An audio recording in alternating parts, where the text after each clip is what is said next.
तपस्वी बहन को भी बहुत बहुत ओम शांति। आज जी हम सभी का बहुत परम सौभाग्य है, इस नवरंगपुर सब जोन के सभी भाई बहन आपके इंतजार में और आपके मुख से निश्रित वाणी को सुनने के लिए। तो ये सौभाग्य भी आज हम सभी को इस लॉकडाउन के अंदर फर्स्ट टाइम अपने इस संगठन के बीच पाया है। ऐसे तो सेवा केंद्र पर ही 10-15 भाई बहन सभी हैं, वो तो है ही हैं, और साथ में 6 जिले के भाई बहन भी इस क्लास को सुनने के लिए आतुर हो रहे हैं। आपने एमए पढ़ाई करके और बाबा की सेवा में लग गए, लेकिन साथ साथ मुझे आपका वो बचपन का दिन भी याद आता है, जब मैं संबलपुर गई थी, बरगढ़ भी गई थी। उस समय तो आप सभी कितने छोटे छोटे थे, आपके भाई और आप, छोटे छोटे सभी बाबा के घर में आते थे और बहुत अच्छा लगता था। लेकिन आज बाबा ने आपको कितनी ऊंच सीट पर बिठा दिया है। पढ़ाई तो अपनी जगह है, लेकिन स्थिति अपनी जगह है, जो आप हमारी मीठी मीठी आदरणीय योगिनी बहन जी के साथ वहाँ के सब जोन का इतना सेवा कर रहे हैं। मिलजुल कर के सेवा को आगे बढ़ा रहे हैं। आपकी अनेक कंपनियों में जो सेवाएं चलती हैं, स्कूल कॉलेज में जो सेवाएं चलती हैं, और हर प्रकार के विंग की सेवा, कोई भी ऐसा विंग नहीं है जिसमें आप प्रेजेंट ना हो। हर विंग की और हर प्रकार की कोर्स कराने में जो अपना डेवलपमेंट का लीडरशिप कोर्स है, या और भी कंपनियों के माफिक उस अनुसार जो जो भी टॉपिक रखे जाते हैं, आप उस सेवा को बहुत ही लगन से और बहुत ही अच्छी तरह से करते हैं। तो कितने सारे स्कूल कॉलेज कंपनियों में आपके अच्छे अच्छे लेक्चर्स हो चुके हैं, और साथ ही सिर्फ भारत में ही नहीं, लेकिन बाहर के देशों में भी आपने अपनी सेवाएं दी हैं। श्रीलंका में, दुबई में, मलेशिया आदि कई स्थानों पे आपने जाकर के अपनी सेवा प्रदान की है। तो सिर्फ भारत ही नहीं, लेकिन विदेशों में भी सेवा करने का आपने बड़ा ही सौभाग्य प्राप्त किया है। आज मैं आप सबको किन शब्दों में धन्यवाद करूं, तो स्वागत ही करूंगी कि आपने अपने इस व्यस्त जीवन से अपने आप को थोड़ा फ्री करके हम सभी के लिए आपने विशेष टाइम दिया है। तो सभी की ओर से आपको इस गुलदस्ते के माध्यम से हम स्वागत करते हैं। पकड़िए। थैंक यू दीदी। पकड़ लिया। और साथ ही और चुनरी भी पहन लीजिए। जी आपका स्वागत है बहुत बहुत। तो बहुत अच्छा लग रहा है आपको देख करके, और अभी हम सभी आपके द्वारा अलवेलेपन की नींद इस विषय पर जानकारी प्राप्त करेंगे। ये ब्राह्मण जीवन तो ऐसा है, कभी कभी अनेक प्रकार की परिस्थितियां या माया या कहीं न कहीं से कुछ ऐसी बातें आ जाती हैं, तो जिसके कारण थोड़ा अलवेलापन भी आ जाता है, सोच में थोड़ा फर्क पड़ जाता है। तो उसको हम कैसे दूर करेंगे, उस नींद से हम कैसे अपने आप को जागृत करेंगे, तो उसके लिए आपकी प्रेरणादायी जो क्लास होगी हम सभी अभी सुनेंगे। तो पुनः में न लेते हुए, स्वागत करते हुए मैं पूरा करती हूँ। ओम शांति। ओम शांति। दीदी, दीदी का विशाल हृदय है। शांति। और दीदी, हम तो छोटे थे, हम बचपन से ही देखते हैं, तो खास करके पार्वती दीदी और नीलम दीदी कहते हैं दो शरीर लेकिन एक जान। हमेशा दोनों का बहुत आपस में प्यार रहा है और हमने वो प्यार को महसूस किया है।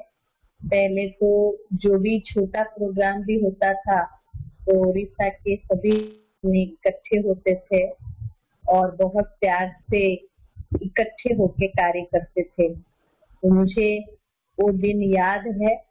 तो मैं ये कहूँगी कि मैं कोई बहुत बड़ी स्पीकर नहीं हूँ, लेकिन बाबा ने मुझे वैसे भी, आपको एक बात बता दूं, क्योंकि बाबा जो है वो भंडार है, सागर है। तो बाबा शक्तियाँ, गुण, विशेषताएं तो बाबा भर देता है। सबसे पहली बात तो ये है कि हम टॉपिक में आने से पहले आपको एक बात,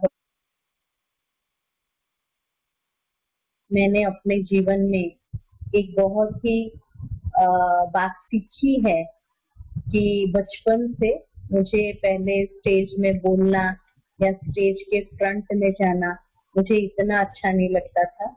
मुझे पीछे से कार्य करना बहुत अच्छा लगता है, लेकिन उसके सामने जाकर वहाँ स्पीच देना या कोई भी कार्य करना वो इतना ज्यादा पसंद नहीं था।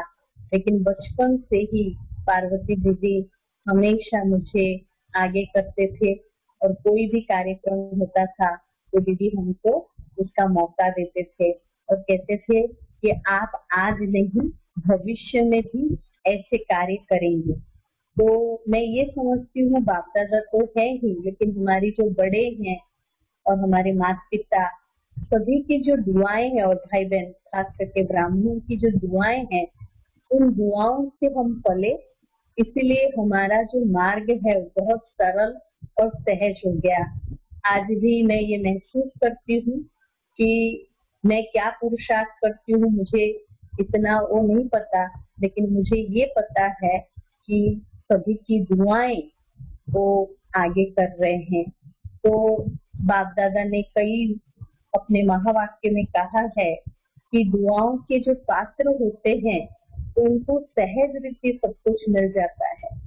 तो जैसे नवरंगपुर में क्लास करने की बात कही, तो मैंने यही कहा कि दीदी जो टॉपिक देंगे उसके ऊपर ही हम क्लास कराएंगे।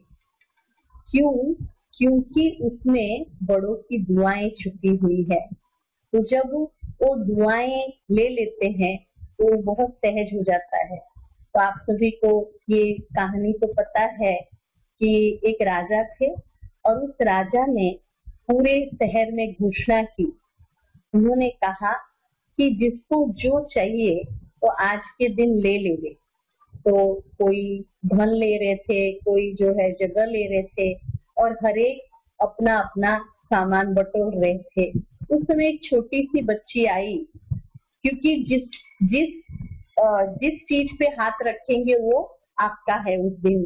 तो वो जो छोटी बच्ची थी वो आई और उसने राजा के माथे पर हाथ रख दिया। तो ऐसे ही माना कहने का अर्थ ये है, जब राजा के माथे पर हाथ रखा तो राजा ही उसका है, तो सब कुछ उसका है।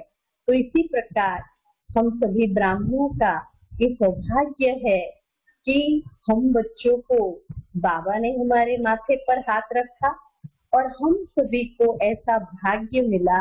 उस भाग्य के आधार से हमने बाबा को टच कर लिया और जब बाप ही मेरा है तो सब कुछ अपना हो गया। तो आज का जो विषय वस्तु है वो है अलबेलेपन की नींद, है ना।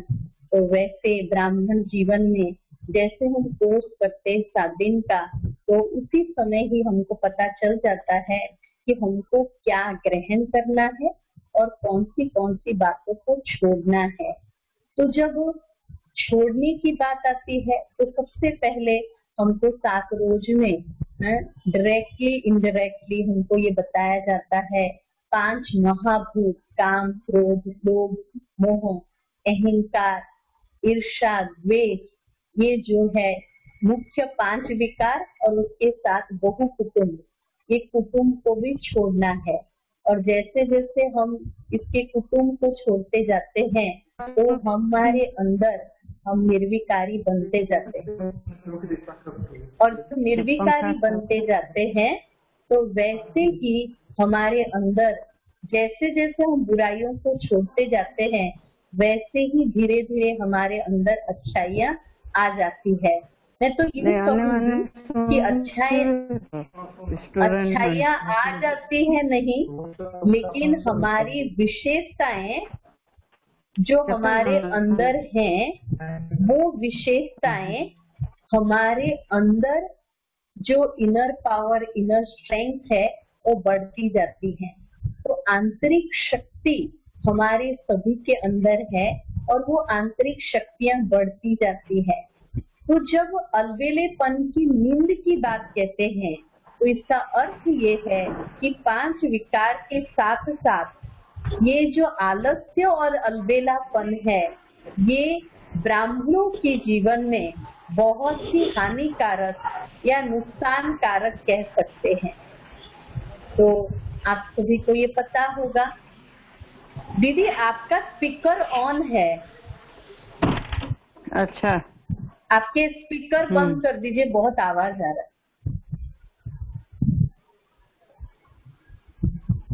तो जब हम देखते हैं कि ये जो आपका आवाज आ रहा है, उसको म्यूट कर दीजिए, बहुत नॉइज है। तो जैसे हम इन बुराइयों को छोड़ते जाते हैं वैसे अच्छाइयाँ आ जाती है। तो हर एक व्यक्ति को पता है आलस्य और अलबेलापन, कहते हैं ये दोनों भाई बहन हैं, आलस्य और अलबेलापन। कहा जाता है आलस्य छठा विकार है, लेकिन आलस्य का जो छोटा रूप है वो अलबेलापन है। कोई के अंदर आलस्य नहीं होता लेकिन अलबेलापन होता है। आलस्य माना बिल्कुल नहीं करना। आप सभी को पता है कि आलस्य कैसे कैसे होते हैं, उसके लिए क्या क्या किया जाता है। कहते हैं एक राज्य में एक राजा थे और उनकी प्रजा जो है वो बहुत ही आलस्य अलबेलेपन में रहते थे। तो राजा बहुत दुखी हो गए और राजा बहुत परेशान थे और राजा ने कहा कि मैं देखता हूँ कितने आलस्य वाले लोग हैं, अलबेलेपन वाले हैं। तो राजा ने जाकर एक रास्ते के बीचों बीच एक खड्डा खोदा और उसमें कुछ सोने के एक हंडे में कुछ सोने की अक्षतियां रखी और उसको खोदकर खड्डे को थोड़ा बंद कर दिया और उसके ऊपर एक बड़ा सा पत्थर रख दिया और वो छुप के रहे।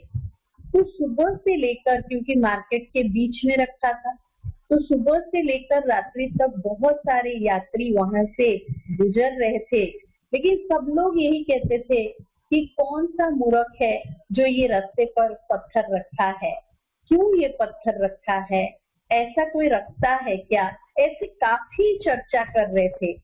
लेकिन कोई भी एक व्यक्ति ऐसा नहीं था जो पत्थर को हटाए, क्योंकि हर एक के अंदर आलस्य भरपूर था। ऐसे यात्री भी वहां से गुजर रहे थे जिनका जो गाड़ी है वो आगे जा नहीं सकता था, तो वो अपने घर लौट जाते थे, लेकिन उस पत्थर को हटाने की कोशिश कोई नहीं कर रहे थे। लेकिन एक बूढ़ा व्यक्ति बहुत थका हुआ दोपहर को आया और उसने देखा और कहा कि अरे, वो अपना गाड़ी लेके आ रहा था मजदूरी करके, और उसने देखा अरे ये पत्थर तो कोई हटा ही नहीं रहा और ये बीचों बीच है, सभी को दिक्कत दे रहा है। उसने बहुत मेहनत मुशक्कत की और उसने वो पत्थर को हटा दिया। और जब पत्थर को हटाया उसके बाद उसके नीचे देखा कि वो हीरे का जो गहनों का जो थैली मटका था उसने देखा, और दुकान के सामने था वो पत्थर। ऐसे काफी लोग इकट्ठे हो गए और सब लोग कहने लगे ये मेरा है, ये मेरा है, मेरा है। किसी ने मेहनत नहीं की, लेकिन उसके बाद सभी कहना शुरू कर दिए, और जब कहना शुरू कर दिया तभी राजा वहां पर आए और उन्होंने कहा कि ये किसी का भी नहीं है, मेरा है, मैंने इसको यहाँ छुपा के खड्डे में रखा था, ताकि मैं देखना चाहता था कि कोई ये पत्थर को हटाएगा और वो कौन मेहनत करने वाला है, कौन पुरुषार्थ करने वाला है। और मैंने देखा कि ये बूढ़े बुजुर्ग व्यक्ति जो है वो आए और उन्होंने मेहनत से हटाया, और जब वो हटा भी रहे थे उसी समय भी किसी ने मदद नहीं की, और मदद न करके अभी कह रहे कि मेरा है। तो उन्होंने कहा कि है तो मेरा, लेकिन इसने मेहनत की, इसलिए अभी से ये जो मटका है जो हीरे जो गहनों से लदा हुआ है ये उनका है। तो कहने का भावार्थ ये है कि हर एक व्यक्ति के अंदर पहले आलस्य और अलवेलापन होना ये तो स्वाभाविक है। कहीं ना कहीं किसी न किसी के अंदर थोड़ा ढीलापन, थोड़ा अलवेला, केयरलेसनेस होता ही है। लेकिन जब स्वयं परमात्मा आए हैं और परमात्मा पिता अमृत वेले से लेकर रात्रि तक हम सभी के लिए बहुत सारे खजाने ज्ञान के, गुण के, शक्तियों के, अपने वाइब्रेशंस और उच्च पद के बहुत सारे खजाने छुपा के रखे हैं। और बाबा सिर्फ यही कहते हैं बड़े प्यार से कि मीठे बच्चे आप सुबह उठकर अमृत वेले बड़े प्यार से याद करो। ऐसा तो नहीं कोई पहाड़ के ऊपर जाकर चढ़ना है, ऐसा तो नहीं है मेहनत कि हमको कोई सन्यासियों के जैसा गुफाओं में जाना है, भोजन का त्याग करना है, फास्टिंग करना है, या एक टांग के ऊपर टांग रख के खड़ा होना है। ऐसा कोई कष्टदायक योग तो है ही नहीं। जब हम परमपिता परमात्मा से सर्व संबंध जोड़ते हैं, कहते हैं तुम्हें माताश्च पिता तुम्हें बंधुश्च सखा तुम्हें विद्यां द्रविणम तुम्हें सर्व मम देव देव। हम गाते थे, उनको पहचानते नहीं थे, लेकिन उनको न पहचानने के बावजूद अगर भक्ति मार्ग में हमको जो भी बातें कहते थे कि आज आप इतने दिन का उपवास करो, 21 दिन का उपवास करो, ये फल की प्राप्ति हो जाएगी, तो हम तुरंत कर लेते थे। हमको कोई कहते थे कि आप 200 सीढ़ी चढ़ के जाओ और आपको ये चीजों की प्राप्ति हो जाएगी, तो हम कर लेते थे। निर्जला उपवास करो तो कर लेते थे। कई संत महात्मा मिट्टी के नीचे बैठकर कई दिनों तक तपस्या किए। कई महात्मा जो है गुफाओं में, कंदरों में जाकर बैठकर तपस्या किए। कई लोगों ने कई दिन तक भोजन का त्याग किया, किसी ने वस्त्र का त्याग किया, किसी ने घर का त्याग किया, किसी ने अपने मित्र संबंधियों का त्याग किया, किसी ने कई दिन तक फलों का त्याग किया। कई प्रकार की वो त्याग करते हैं और भक्ति में घंटों जप तप मंत्र पाठ करते हैं। और वो सब करने के बावजूद परमात्मा उनको नहीं मिलता है, और उसके बाद वो यही कहते हैं कि हे परमपिता परमात्मा, हमको दुख मिले, हमारे जीवन में अशांति हो, परेशानी हो, कितने भी तुम मेहनत करा लो चलेगा। जैसे हम मीरा को देखते हैं, वो दर बदर भटकती रही, लेकिन वो एक ही बात कहती रही, मेरा तो एक दूसरा न कोई। लेकिन ब्राह्मण जीवन में हम बाबा के बच्चों को 7 रोज का कोर्स करने, या हम अगर उसी बात को समझ गए कि ये मेरे परमपिता परमात्मा है और जिनके साथ मेरा सर्व संबंध है, उस पिता के साथ जब सर्व संबंध है तो पिता ने कोई भी प्रकार की शारीरिक पीड़ा, कोई भी प्रकार की मानसिक पीड़ा, आर्थिक पीड़ा, कोई की आवश्यकता नहीं। सिर्फ परमात्मा ने यही कहा है कि अपनी दिनचर्या को सेट करो। सुबह अमृत वेले से लेकर रात्रि तक दिनचर्या को सेट करने के लिए कहा। अमृत वेले बड़े प्यार से उठकर बाबा से रूरिहान करने का, और उसके साथ साथ सुबह उठकर बाबा के महावाक्य जो हमारे जीवन को दिव्य सुंदर बनाने वाले हैं, जिस महावाक्य से हमारा जीवन ही सुंदर नहीं बनता, हम दूसरे के जीवन को सुंदर बनाते हैं। तो ऐसे सुंदर महावाक्यों से सुसज्जित किया भगवान ने। आजकल के साधनों की दुनिया में, मीडिया, सोशल मीडिया के जमाने में, हमको अगर मान लीजिए सुबह मिस हो गया तो उसके बाद भी उस महावाक्य का अध्ययन कर सकते हैं, उसका भी पॉसिबिलिटीज है। तो उसके बाद बाबा ने ये कहा कि ट्रैफिक कंट्रोल करो, और वो करने से हमको ही फायदे हैं। रात को सोते समय कितनी भी परेशानी है, कितनी भी अशांति है, आप क्या करो, बाबा की गोद में सो जाओ।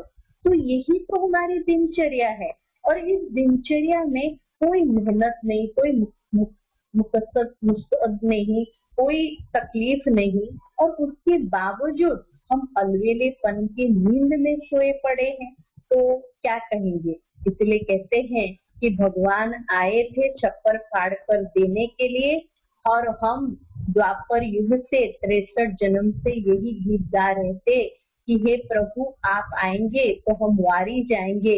हमारे 63 जन्म के सारे पाप धोने के लिए परमात्मा इस संगम युग पर आए हैं, हम आत्माओं को श्रेष्ठ ज्ञान देकर अपने श्रेष्ठ जीवन को कैसे श्रेष्ठ बनाने के लिए। तो क्या हम इसी अलबेलेपन के नींद में सोए पड़े रहेंगे?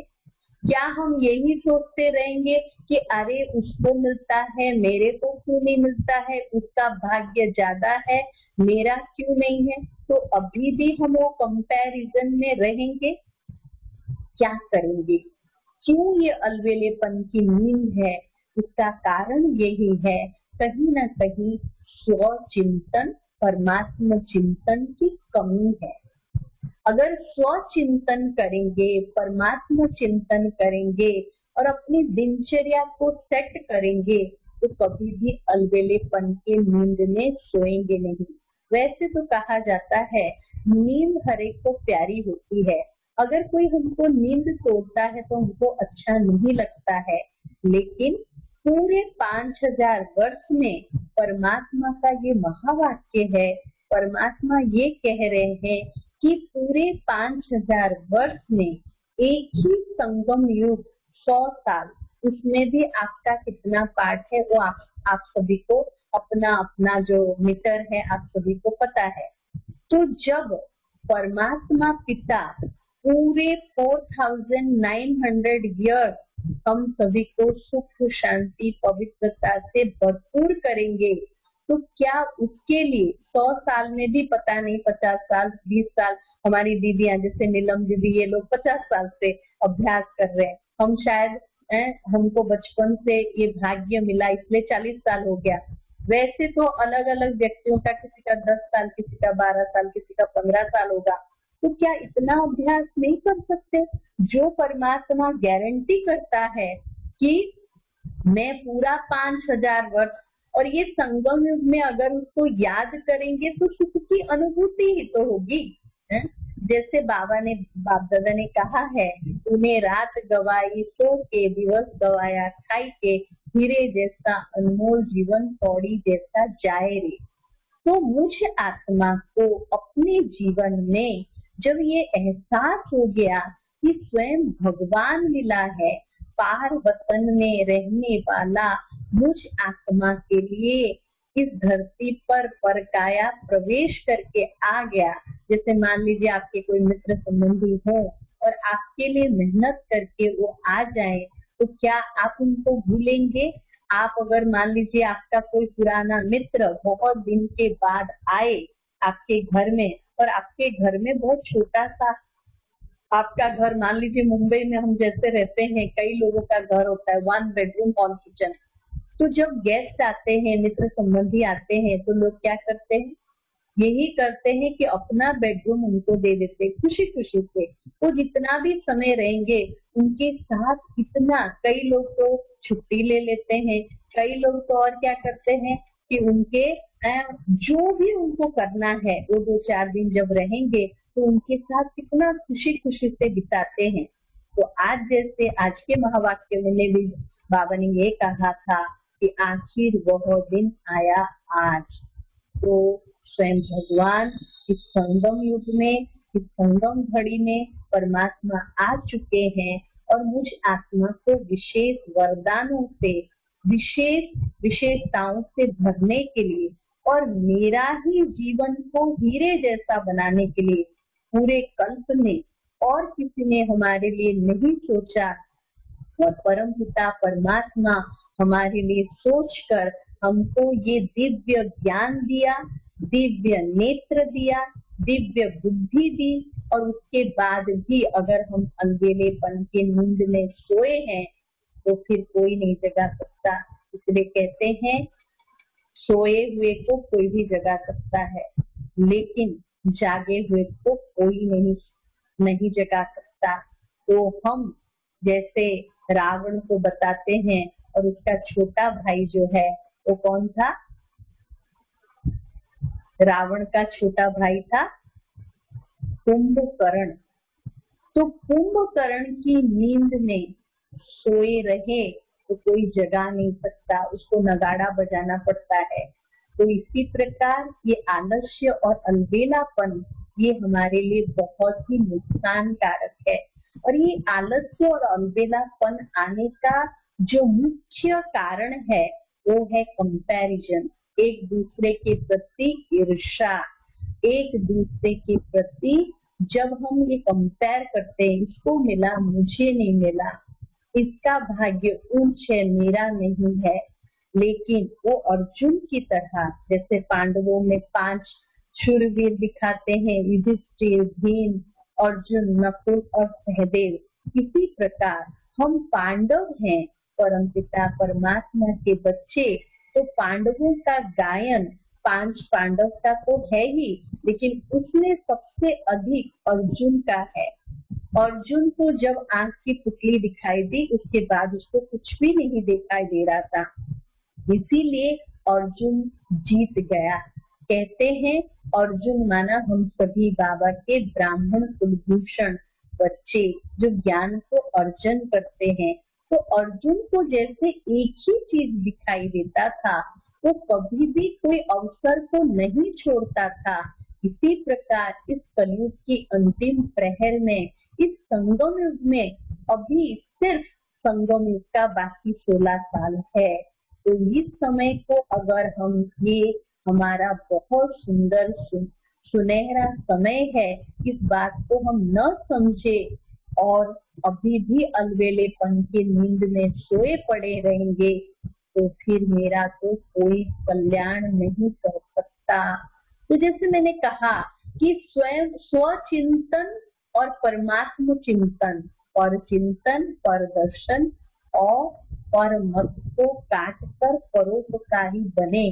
जब स्वयं का चिंतन करेंगे तो मन मना भव के महामंत्र को याद कर प्रभु प्रसाद, जब भक्ति मार्ग में भक्ति करते थे कवि कहते थे हे भगवान, जितना भी बहुत सारे संत कवि महात्मा उन्होंने कहा है, हे भगवान मुझे इतना दुख दो कि मैं तुम्हारी याद कभी न भूलूं। और भगवान अभी सुख का भंडार हमको देने के लिए आया है, और उस भगवान का जो सुख का भंडार देने के लिए आया है, उस भगवान के याद करने के लिए, उस भगवान के कार्य में साथ देने के लिए, उस भगवान के जो श्रीमत है उसको पालन करने के समय अलवेलेपन की नींद में सोए पड़े रहेंगे। तो हम सोचे, हे अर्जुन तू जाग, तेरे लिए भगवान आया है। सारा संवाद दोनों का है, एक अर्जुन और एक भगवान का, तो मुझ आत्मा का और परमात्मा का। किसने क्या किया, क्यों किया, कैसे किया, मुझे वो क्यों, क्या, कैसे, कहने नहीं जाना है। अगर मैं कह में जाऊंगी तो अलवेलेपन की नींद आएगा। अगर कह में नहीं जाऊंगी, मैं फुल स्टॉप लगाऊंगी, क्या, क्यों, कैसे, ऐसे नहीं, वैसे, उस सब में न जाकर अगर मैं फुल स्टॉप लगाती हूँ तो मेरे अलवेलेपन की नींद खुल जाएगी। जागो अभी सवेरा आया कि आया। तो जब तक अभी तक हमने जो किया, अगर हमारे से कोई भूलें हुई और हमारे से कोई गफलत हुई तो कोई बात नहीं, जो हो गया उसको फुल स्टॉप कर दे और आज से मेरी नई शुरुआत, मेरी ब्राह्मण जीवन के श्रेष्ठ कर्म करने का और श्रेष्ठ फल प्राप्ति करने के लिए मुझे अभी जो समय मिला है, ये समय का मैं सदुपयोग करूं। हर मिनट, हर सेकंड मेरे लिए बहुत ही वैल्यूएबल है। जैसे मान लीजिए हमारी जो रोजमर्रा की जीवन में, जैसे मान लीजिए आपने आज कोई कारण से भोजन नहीं किया, तो आपने किया नहीं, अपने मर्जी से ही नहीं किया होगा, लेकिन फिर भी बार बार हम 4 जनों को बोलकर आते हैं कि अरे आज है ना, मैंने एक समय का भोजन नहीं किया, क्योंकि वो हर रोज करते ना, वो याद रहता है। कोई भी व्यक्ति कितना भी व्यस्त हो, वो अपने भोजन करना नहीं भूलता। इसी प्रकार कोई भी कितना व्यस्त हो, अपना निद्रा को नहीं भूलता। वो यही कहता है, मान लीजिए 2 घंटा नींद कम किया है तो 4 जनों को जब तक बताएंगे नहीं तब तक अपने मन में शांति नहीं होगी। तो इसी प्रकार मुझे याद करना है, मुझे बाबा के साथ का अनुभव करना है, बाबा ने जो श्रीमत दिया है उसको फॉलो करना है। वो ऐसा मेरा नींद और भूख की तरह मुझे महसूस हो तो अलबेलापन की नींद को हम मिटा सकते हैं।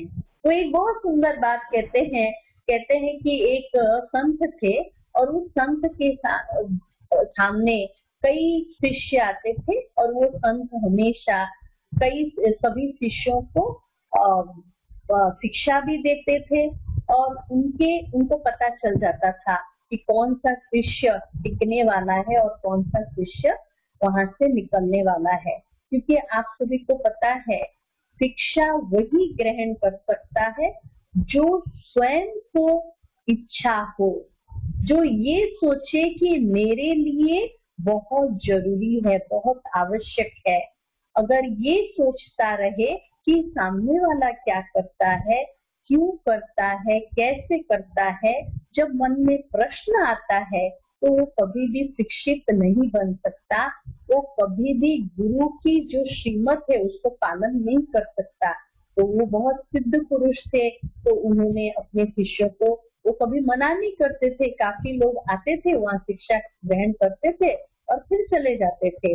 तो उसमें से एक जो भाई था और उनका नियम था कि उस जो गुरुकुल में जो भी अभ्यास करते थे वो 10 साल तक मौन रखते थे और 10 साल मौन के बाद वो 2 शब्द ही बोलते थे।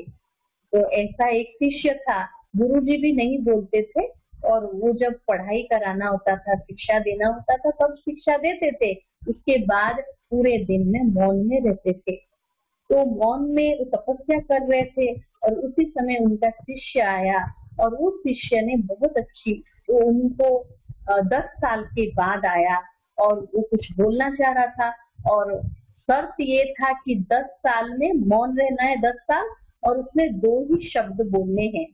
तो वो 2 शब्द उसको बोलने की छुट्टी थी।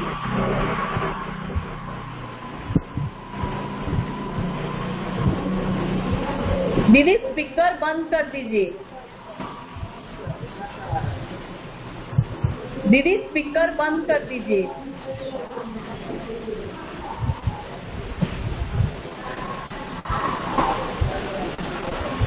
दीदी स्पीकर बंद कर दीजिए।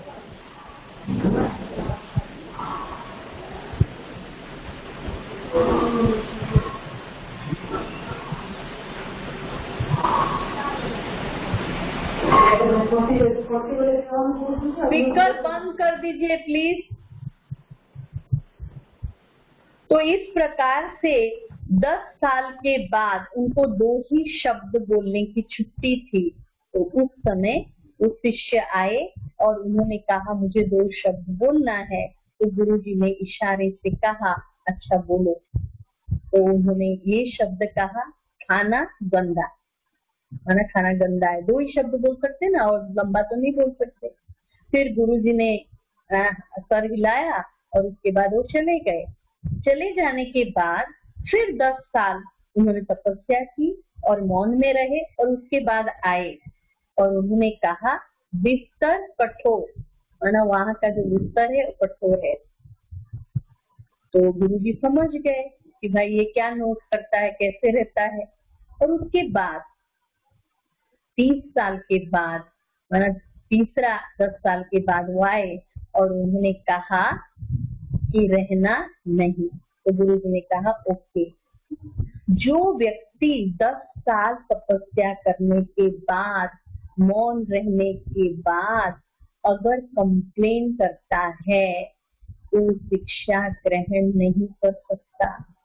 इसका अर्थ ये है कि आज 7 रोज का जो भक्ति करे, 7 रोज का जो कोर्स करे, बाबा के महावाक्य हैं।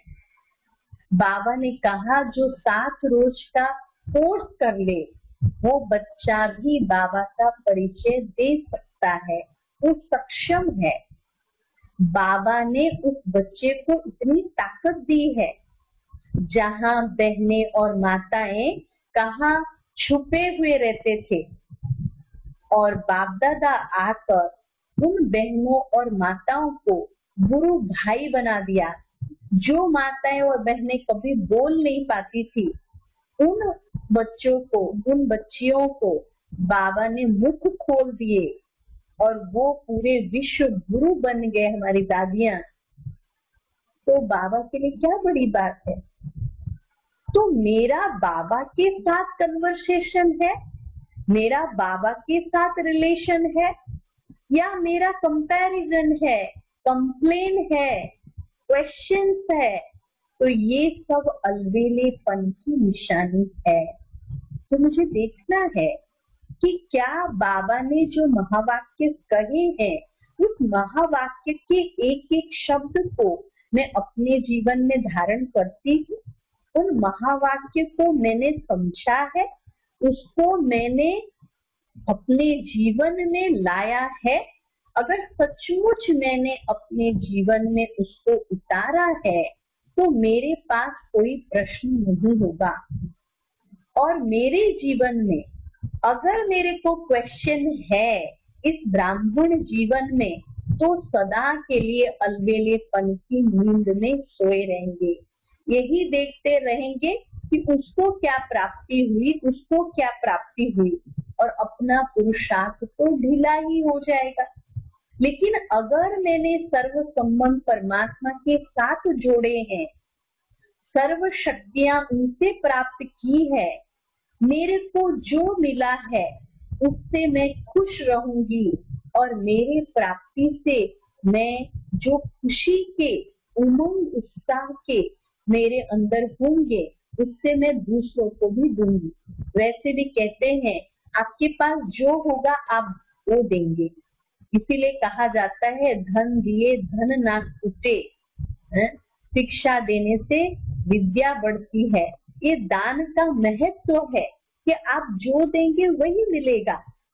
तो जब ये हम कभी सुनते हैं लेकिन अगर उसको समझ नहीं पाते हैं, उसको अगर धारण नहीं करते हैं, तो निश्चित है कि हमको वो नहीं मिलने वाला है। तो अगर हम कंप्लेन करते हैं, अगर हम दूसरे की बातों को देखते हैं, अगर हमारी दृश्य हमारी आंखों के अंदर हम वो देखे हैं, अभी तक हम अंतर्मुखी नहीं बने हैं, अपने आप को देखना हमने नहीं सीखा है, तो फिर तो अलवेलेपन की नींद में रहेंगे। अगर हम स्वयं को देखे हैं, आप जैसे एक व्यापारी होता है, वो व्यापार करते करते हर रोज जो भी उसको मिलता है, जो भी उसका मुनाफा होता है, वो बैंक में डिपॉजिट करता जाता है और महीने के अंदर उसको पता चल जाता है कि इस महीने उसका इतना मुनाफा हुआ और इतना खर्चा हुआ, या लॉस भी हुआ होगा तो इतना हुआ, ये पता चल जाता है। इसी प्रकार इस ब्राह्मण जीवन में अगर हम बाबा की श्रीमत पर चलते हैं, अपने स्वयं को देखते हैं और परमात्मा चिंतन करते हैं, तो हम यही कैलकुलेट करेंगे महीने के बाद या हर रोज रात्रि को जब सोएंगे, तब हम ये कहेंगे कि जो पाना था सो पा लिया, बाकी कुछ रहा ही नहीं। तो मुझे भगवान ने इतना माला माल कर दिया, और अपने माल, अपनी शक्ति, अपनी प्राप्ति को देख देख कर बहुत ही हर्षित होंगे, न कि अलवेलेपन की नींद में सोए पड़े रहेंगे। जैसे आप सभी को पता है कि जैसे मैंने व्यापारी की बात कही और उसको ये पता चल गया कि इस महीने मुझे इतना मुनाफा हुआ, और वो जो मुनाफे का धन है वो फिर लगाएंगे और फिर उससे डबल, उससे ट्रिपल, उससे ऐसे दिन दुगनी रात चौगुनी बढ़ती जाएगी। इसी प्रकार बाबा कहते हैं कि हम सच्चे व्यापारी बने, सच्चा सौदागर बने। जो भी बुराइयां हैं, जो भी नेगेटिविटी है, वो बाबा को दे दे, और हमारे सच्चे पिता जो रत्नागर सौदागर है, जो ज्ञान रत्न देता है और हमारी बुराइयों को बड़े प्यार से स्वीकार कर लेता है, तो उससे सच्ची सौदा कर ले। तो हमको अगर हम ये विधि करते जाएंगे, एक सच्चे व्यापारी बन जाएंगे, अपने मुनाफे को ही देखते रहेंगे, तो हम सुबह से लेकर रात्रि तक अपनी दिनचर्या और इन्हीं सभी बातों से मग्न रहेंगे, तो हमको कहाँ फुर्सत है कि अलवेलेपन की नींद में सोए रहेंगे। हमको तो रात को नींद से भी जग जाएंगे और दूसरों का भी भला करने के लिए और स्वयं का भी भला करने के लिए। मुझे याद है दादी प्रकाश मणि, दादी जी को हमेशा, इवन दादी जानकी को, दादी गुलजार जी को, क्योंकि दादी हमारे पास आते रहे तो हमको सौभाग्य मिला दादी जी के अंग संग रहने का। तो हमने देखा है दादी जी को सोते हुए, जागते हुए, नींद में हमेशा ये अलग अलग बड़े बड़े मेगा प्रोग्राम, ये करना वो करना, इस सभी से बुद्धि चला जाता था। सुबह से लेकर दादी जी की जो दिनचर्या होती थी, उस दिनचर्या में बाबा बाबा बाबा और बाबा ही रहता था। हर कार्य, इतने विशाल विशाल कार्य करते हुए भी उनके दिन, उनके हर समय, हर संकल्प में, हर शब्दों में बाबा ही होता था। और दादी जी को जब भी कहते थे कि दादी आपने इतना बड़ा कार्य किया, तो दादी जी तुरंत कहते थे ऊपर वाला परमात्मा करन करावनहार करा रहा है, मैं तो निमित्त मात्र कर रही हूँ। तो जो निमित्त भाव था, इसलिए उन्होंने इतना विशाल कार्य करते हुए अपने आप को लाइट और माइट रखा। आप सभी को पता होगा कि बाबा के जो अंतिम महावाक्य थे, निराकारी, निरहंकारी और निर्विकारी स्थिति। जब हम निराकारी, निर्विकारी और निरहंकारी स्थिति का अभ्यास करेंगे, जैसे ब्रह्मा बाबा ने किया, तो हमको कभी भी अलवेलेपन की नींद नहीं आएगी। जैसे बाबा को जिस समय साकार बाबा को कहा कि बच्चे आपको ही पूरे विश्व का परिवर्तन करना पड़ेगा, आप ही विश्व परिवर्तक हो।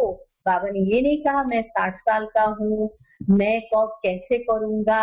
बाबा को तो ठंडी में बाबा को तकलीफ भी होती थी, बाबा कराची में फिर माउंट आबू आए, तो बाबा ने कोई भी बात का क्यों क्या क्वेश्चन कुछ भी नहीं किया। बाबा ने ये शब्द उच्चारण किए, मैं जो कर्म करूंगा मुझे देख और करेंगे, और अपने कर्मों के ऊपर अटेंशन रखा। और बाबा लिखते गए, मैं आत्मा हूँ, पुट्टू आत्मा है, यशोदा आत्मा है, और हर एक को मुझे आत्मिक दृष्टि में देखना है। तो बाबा की नींद ही उड़ गई थी। बाबा सुबह से रात्रि तक ये सोचते थे कि जो यज्ञ वस्त हैं उनका कैसे देखभाल करे, उनकी कैसे पालना करे, उनकी स्थूल सूक्ष्म पालना अच्छी तरह से हो, बाबा का यज्ञ में कार्य बहुत सुचारू रूप से कैसे हो। बाबा नित्य यही अभ्यास करते थे, यही सब देखते थे। तो बाबा की नींद भी चली गई। तो बाबा को कभी भी एक सेकंड भी बाबा ने व्यर्थ नहीं गवाया, और व्यर्थ न गवाने के कारण वही जाकर सबसे पहला प्रिंस श्री कृष्ण बनेंगे। तो जैसे हमने बाबा की बातें सुनी, हमने तो लौकिक में बाबा को स्थूल रूप में नहीं देखा, लेकिन हमने दादियों को देखा कि कैसे दादी जानकी जी को भी देखा, कैसे उनके नित्य उनके जीवन में यही रहता था, यही होना रहता था, यज्ञ बाबा, यज्ञ और बाबा, बाबा के बच्चे। तो इस प्रकार से जैसे हम अपनी बुद्धि को बहुत ही सुंदर रीति से अपने बुद्धि का उपयोग करेंगे, बुद्धि को विशाल बनाएंगे, हर एक के प्रति हमारा विशाल हृदय होगा, तो जो बाबा ने कहा वो सफल होगा, और हमको कभी भी कोई भी प्रकार की आलस्य और अलबेलापन आएगा ही नहीं, पॉसिबल ही नहीं। जैसे कहते हैं कि हमेशा जीवन में बहुत सारे अवसर मिलते हैं, लेकिन उन अवसरों का अगर कोई उसका लाभ लेते हैं तो उसको बहुत फायदा होता है, लेकिन अगर चूक गया तो गया। जैसे कहते हैं कि समय किसी का इंतजार नहीं करता है, आज हम स्वस्थ हैं, हम कर पा रहे हैं, कल तो किसने देखा, इसलिए कहते हैं कि कल करे तो आज, आज करे तो अभी, पल में प्रलय हो जाएगी, बहुरे करेगी कब। तो इसीलिए अपना तन मन धन समय संकल्प श्वासोश्वास बाबा को निरंतर याद करे, तो हमारे अंदर कभी भी आलस्य और अलबेलापन आएगा नहीं, और उस अलबेलेपन के नींद में हम सोएंगे नहीं, जिसके लिए हमको नगाड़ा बजाकर उठाने की आवश्यकता हो। दूसरे जो अलबेलेपन में सोए हैं हम उसको उठा देंगे। जैसे एक बहुत सुंदर बात कहते हैं कि एक बंदरी और बंदरिया जो है वो एक पेड़ में जो है रहते थे, और उस समय एक साधु वहां से जा रहे थे, और वो साधु ने उनको कहा कि अगर आप अभी नीचे कूदेंगे तो राजकुमारी बन जाएंगे, राजकुमार बन जाएंगे। तो बंदरी ने जैसे सुना उसने जोर से कूदी मारा, माना जोर से वो छलांग लगाई, और जैसे नीचे गिरी तो राजकुमारी बन गई। बंदर जो था उसने थोड़ा सा 2-5 मिनट लेट किया, और उसके बाद उसने छलांग लगाई, और मदारी आके उसको ले गया। क्यों? क्योंकि वो जो शुभ घड़ी था, वो जो अवसर था, वो चूक गया। तो इसी प्रकार बाबा कहते हैं इस संगम युग में एक सुहावना समय मिला है, और इस सुहावने समय को अगर हमने सफल नहीं किया तो हमारी हालत उस बंदर जैसा हो जाएगा, माया रावण हमको पकड़कर ले जाएगा। हम ये कहेंगे अरे वो तो राजकुमारी बन गई, मैं क्यों नहीं बना, क्योंकि मैंने धक से झाटू होकर वो कार्य नहीं किया।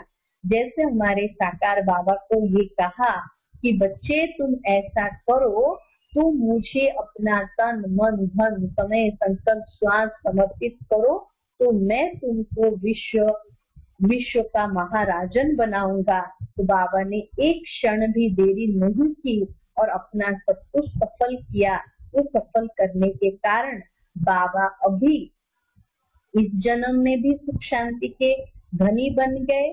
बाबा ने अंत समय तक, बाबा ने कभी किसी का आधार नहीं लिया। बाबा 93 एज तक जीवित रहे और उस समय ऐसे सीधा होकर बैठकर योगाभ्यास करते थे। तो इसीलिए आलस्य और अलबेलेपन से अपने शारीरिक अस्वस्थता भी बढ़ जाती है। इसलिए अपने तन मन धन समय संकल्प को, श्वासों को अगर श्रेष्ठ बनाना है, तो ये जो अलबेलापन की केयरलेसनेस जो है, उसके नींद में जो सोए हुए हैं सारे कुंभकर्ण जागे। आप सभी को पता है कि मेरे अंदर कौन सी बातों से कैसे ये आलस्य और अलबेलापन आता है, जिससे मैं स्वयं को दुखी करती हूँ और अपने आप को भी दुखी बनाती हूँ, दूसरों को भी। क्योंकि बाबा ने अभी तक इतने सारे अव्यक्त महावाक्य 50 साल 1969 से लेकर 2019 तक 50 साल तक अव्यक्त पालना की। उसके पहले बाबा ने क्या कहेंगे 34 इयर्स तक बाबा ने व्यक्त पालना की, साकार पालना की। टोटल 84 इयर्स तक बाबा ने हम बच्चों को सूक्ष्म स्थूल पालना की है। जो बाबा को स्थूल रूप में नहीं देखे हैं, वो सूक्ष्म रूप में बाबा को महसूस किया है। बाबा के एक एक अव्यक्त वाणी में बाबा ने बहुत ही सुंदर रीति से एक एक टॉपिक के ऊपर एक एक प्रश्न का उत्तर बाबा ने दिया है। मैं नहीं समझती हूँ कोई यूनिवर्सिटी, कोई स्कूल, कोई गुरुकुल, कोई परिवार इस प्रकार की शिक्षा दे सकता है। उठना कैसे है, बैठना कैसे है, चलना कैसे है, शब्द कौन से यूज करे, कैसे सोना है, सोते समय कैसे स्मृति लानी है। और दूसरी बात, बाबा ने कहा है कि बच्चे मैं तुम्हारे साथ हूँ, तुम चिंता मत करो, मैं तुम्हारे लिए बैठा हूँ। तो जब स्वयं भगवान आकर ब्रह्मा के मुख के द्वारा हमको इतनी परवरिश करते हैं और वो ये गारंटी करते हैं कि बच्चे तुम इस जन्म में, मीठे बच्चे कहते हैं, सिखी लधे बच्चे कहते हैं, बड़े प्यार से बाप दादा यही कहते हैं कि आपने मुझे अपनी उंगली दी है, मददगार बने हो तो मैं तुमको डबल पूज्य बनाऊंगा। आज के महावाक्य में ही बाबा ने कहा है शालिग्राम के रूप में भी आपकी पूजा होगी, तो पूज्य देवी देवताओं के रूप में आपकी डबल पूजा होगी। हे मेरे मददगार बच्चे, जब स्वयं भगवान आकर कहते हैं तो क्या हमको डाउट है? अगर हमारे निश्चय में कमी है, हमारे निश्चय में कोई भी हलचल है, तो ये प्रश्न उठेगा, अदरवाइज ये प्रश्न नहीं उठ सकता और हम अलबेलेपन की नींद को त्याग कर सकते हैं। इसीलिए बहुत ही सुंदर तरीका है, आप अपनी दिनचर्या को सेट करें, कुछ भी हो जाए, आप अमृत वेला, मुरली और नुमा शाम का योग, इस अभ्यास को जारी रखें। ट्रैफिक कंट्रोल, 1 घंटे में 1 मिनट का साइलेंस, तो 4 धाम की यात्रा। तो ये सारी चीजें एकदम सहज और सरल है। मैं नहीं समझती हूँ कि दादी जी जितना कोई व्यस्त है, मैं ये नहीं समझती हूँ कि इतनी बड़ी संस्था की हेड आज जैसे हमारी गुलजार दादी और हमारी रतनमणि दादी, उनके जितना व्यस्त तो हम नहीं हैं। तो फिर हमको अलबेलेपन की नींद की ये आना ही नहीं है और हम इस अलबेलेपन की नींद से हम परे हो सकते हैं। तो इस प्रकार से अगर कोई प्रश्न हो, अगर कोई मन में दुख हो, कलेश हो, कोई भी दुश्चिंता हो, तो बाबा का महावाक्य और अमृत वेला करे, जिससे आपके ये सारे दुख दर्द मिट जाएंगे। जितना जितना ज्ञान का अभ्यास करेंगे, बाबा से सदा योग करते रहेंगे, सारे प्रश्नों का उत्तर मिल जाएगा। फिर भी अगर कई बातें आपको बहुत उलझन पैदा करती हैं, तो हम सभी के लिए निमित्त आत्माएं बैठे हैं, उनसे हम पूछ सकते हैं और अपना जो भी अलबेलेपन की नींद में सोए पड़े हैं, जो अपनी दिनचर्या को सेट नहीं किया है या कभी भी कोई भी प्रकार की क्वेश्चन में घिरे हुए हैं, इस संगम युग के सुहावने समय के जो सुख है उसको अनुभव नहीं कर पा रहे हैं, तो हमारे बड़े दीदियां हैं, जैसे आपके पास, आप लोग तो बहुत धनी हो कि ऐसे महान विभूति दीदी आपके पास है।